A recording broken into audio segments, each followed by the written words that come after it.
All right, guys, today we're going over a couple of wanted men in the crypto industry and then one that's maybe possibly a wanted man somewhere down the road.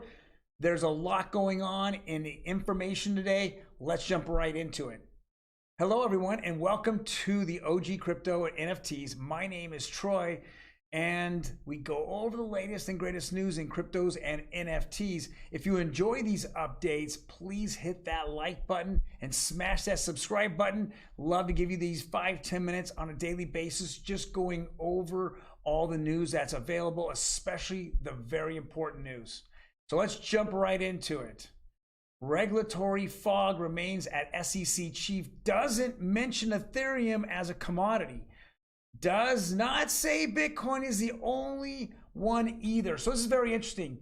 Yesterday on Squawk Box, Dirty Gary Gensler, head of the SEC, talked to Jim Cramer, and they asked quite a lot of interesting questions.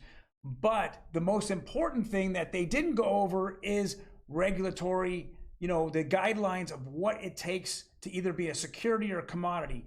And I just thought that Jim missed the mark when he didn't ask that question. You cannot go ahead and start suing people left and right and not give them clear boundaries to play within. We're not seeing that with Gary Gensler. And again, he's dodging all the questions that are important. But some of the things he did talk about that were interesting is the Ethereum free speech pass that a former colleague of his, an employee, Bill Hinman over at the SEC, said that Ethereum and Bitcoin was a commodity and they were not securities. Very interesting. But Gary Gensler yesterday did say that Bitcoin was a commodity and there might be other commodities, but he wouldn't mention Ethereum by name. Very, very interesting. I personally think that the SEC and Gary Gensler is out for money grabs. They want to have these big W's, these wins, and collect money from people. And that's why many of the stronger cryptocurrencies that and companies that he's been suing have been going right back after him. I know Library is fighting him very hard, the Library coin, and as well as Ripple and XRP. And it looks like XRP and the Ripple company with Brad Garlinghouse is on top of their game, and they've made him look bad over and over. We're going to see if this is just going to settle out and not go the distance. I don't think that there's quite a lot of things I don't think that the SEC wants to give out, such as the Bill Hinman speech emails, which is about 60 or 70 of them. They have done everything they can to stop it. I think they're just going to try to settle this and be done with it. And whatever they can take as a win, they'll take as a win. But I was very unimpressed by Gary Gensler yesterday. I just don't think he has any kind of idea of what regulation is. He just would rather sue. Now, I was really disappointed that Congress and moreover, the president gave their, okay about another $2.5 billion in budget for the next fiscal year coming up. Their year ends in September and then begins in October. $2.5 billion. I don't get it. I don't understand why he needs that much money. And he specifically said he wanted to go after crypto. That's a lot of money to go sue people over. That's a lot of lawsuits, I think. It doesn't make a lot of sense to me, but we're going to see what happens here in the future. I know the Loomis bill is being talked about. I know there's 4 or 5 different branches of the government that need to okay it first before it gets in front of Congress and being voted on. I think that timeline will be somewhere in the first quarter of 2023. Then we have clear guidelines that we can't have guys like this just making up the rules as he goes. Rules by enforcement, not rules by giving out the playbook to all the crypto companies. Next article is CBDCs. That is central bank digital currencies, which is a digital dollar, if we want to call it here in the United States. An investment to protect fiat system. Cash will disappear, Swedish central banker says. Wow, impact right there. Let's get rid of paper and go to digital. Digital is the future. I know that people have talked about Bitcoin being the future of cash. It's not. It's more gold. It's not about cash. There's just not enough of it. when it's all said and done, when it's mined out in 2040, there's only going to be 21 million Bitcoin, period. I mean, to put that in perspective, right now there are 50 million millionaires in the world, and there's only going to be total of 21 million Bitcoin. Doesn't make sense. That doesn't seem to be what's going to happen. We're going to see probably each one of these countries have their own digital currency. And I know that they're starting to pop up here and there. They're being talked about. Some countries have already began the process. Now, what that does, though, is it doesn't solve the problem of cross-border payments. I know somewhere in the future I'm going to go over XRP and Ripple. And after they end that case with the SEC, we're going to see cross-border payments over the Ripple ledger, over their system, with XRP being the bridge currency. That's what their hope is. I know there's XLM and there's several other different currencies or companies like that that are out there fighting for people's business, but I'm looking forward to seeing that. But what's very interesting here is this Swedish central banker saying that everything will be sooner or later digital currency and away from fiat or cash paper. Next article here, are custodian crypto funds at risk? Industry veteran explains. Very good article. I would jump on this article. If you're anywhere in the industry, you know, anything that's happened in the last couple of weeks, we continually see that people who put their crypto and their funds on these exchanges, these decentralized exchanges, or even centralized exchanges, they are now having issues with their money, pulling their money back off. We're finding out that some of these companies, and we can go over them. I mean, there is BlockFi, Voyager that's doing it. Those two are trying to be bailed out at the moment. But we know Celsius is in real bad danger. They have up to $20 billion of custodial funds from investors all over the world. Then we also have Three Arrows Capital that actually just went defunct. He just hit the silent button, took his phone off the hook, and then just walked away, and just the whole company just deteriorated.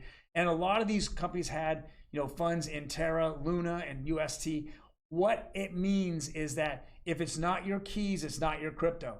If I'm on any of these, and I call them, you know, yield farm company or sites in which you're putting on your crypto to get yield from, and they're able to pull it off and then reinvest it into whatever they think is a better investment. And if it goes bad, lose it, I'd be off of it. I'd be pulling my money off and putting it into cold, you know, wallets, or even just a regular wallet. Put it on, a wallet in which you control. I don't care if it's MetaMask or a Trust wallet, doesn't matter. Pull it off. It's not worth you losing the money. Over 7% annual returns, not good, not good at all. And which brings me into the very next article here from CoinFLEX. So once we get into CoinFLEX, so CoinFLEX is another one of these companies in which took money and from investors and then turned around and reinvested money. And one of the people they reinvested was a big whale. Someone that had a lot of money who promised that they were not going to go bad. The debt wasn't going to go bad. And this is what happens. They didn't collateralize against that whale's bags. And because of that, it's just turned into this complete nightmare.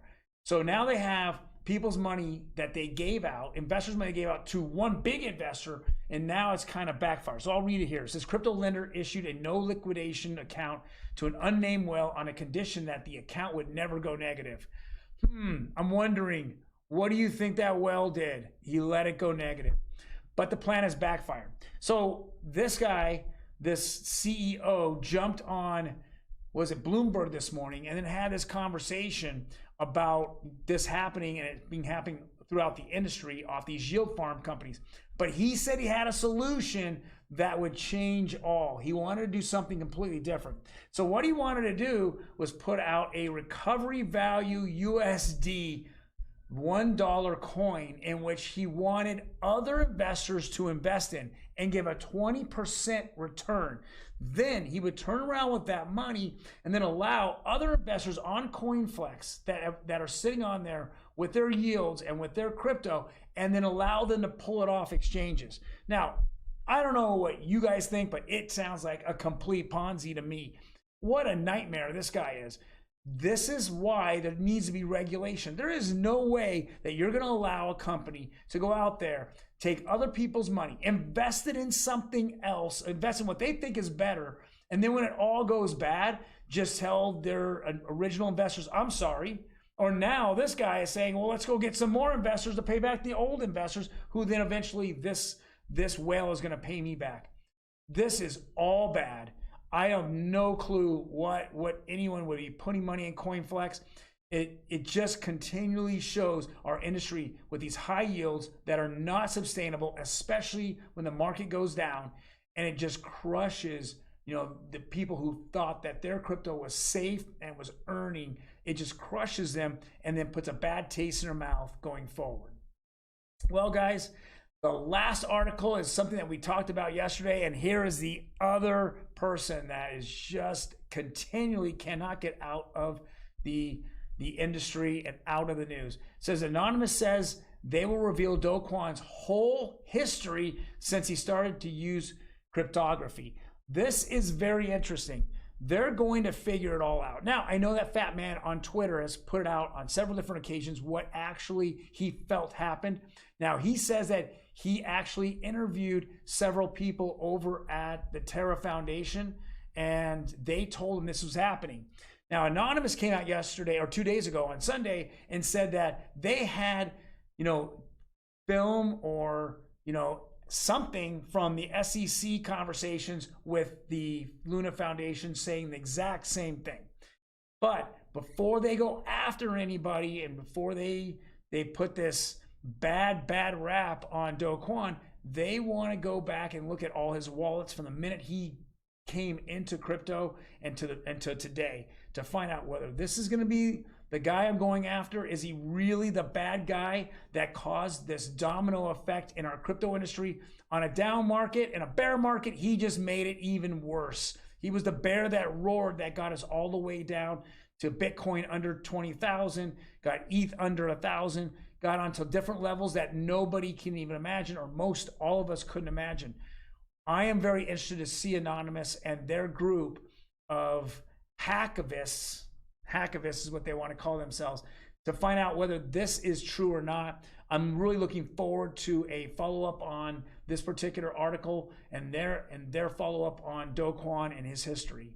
Well, guys, thank you very much for joining me. If you like the content, again, hit that like button. Otherwise, if you have any comments, and I'd love to hear about Anonymous and Do Kwon.